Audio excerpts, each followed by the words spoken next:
好，现在开始啊，大家看到现在就是我现在是3月20号的凌晨0点钟，那现在是这是我英国的家，然后这是门，然后给大家开门看一下，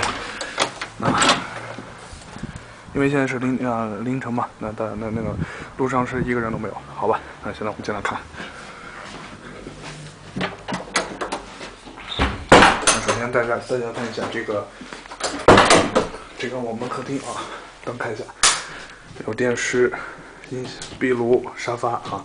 我们平时一般会客就是在这个里头啊。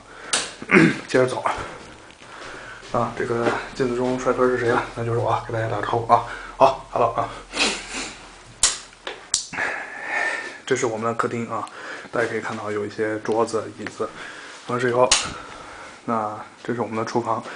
然后大家可以清楚的看到有，烤箱、电磁炉、微波炉、洗衣机，还有烘干机啊。这我们平时做饭的地方有点乱啊。这是我们冰箱，大家看一下，没什么东西啊。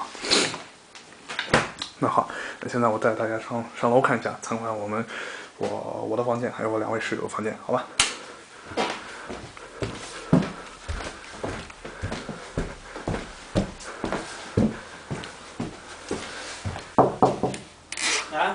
有什么？靠啊！你也拍了？我现在看一下啊，这是我的室友叫林敏元，你们好，你们好，是啊，是我们喊他辣椒啊。现在这是他的房间，然后大家可以看一下。不用拍了。对，不用拍了，不用拍，这个不用拍了。对，他今年最大的心愿呢，就是他希望他的女朋友可以明年来英国和他一起读研啊，希望他的梦想成真。好，就这样，好，拜拜啊，拜拜，好。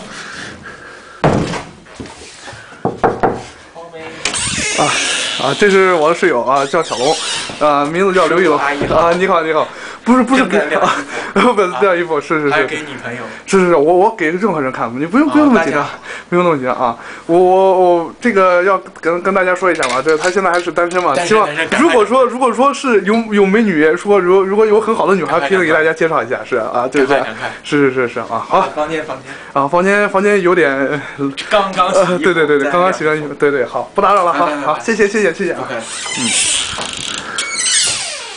那这个地方是我们那个洗手间，大家可以简单看一下，有浴室啊，有点脏啊，好吧，可以了。最后一站呢是我的房间，大家可以仔细看一下啊，这是鞋子、衣柜、电脑、床。好，那现在我需要找一个地方把这个放下。大家好啊，这就是我了。现在是3月11号的凌晨12点10分啊。那今年呢，真的过得有一点纠结，然后因为烦心的事情多，压力很多挑战性的东西，所以我希望通过自己的不断努力呢，把这些事情都处理好，最终呢，在6月份的时候实现我的一些愿望吧，比如说可以去到理想的学校，那去完成我的研究生，完成我的学业，然后另外呢，也祝所有的在国外留学的学生身体健康，万事如意，好吧？就这样，好 ，OK。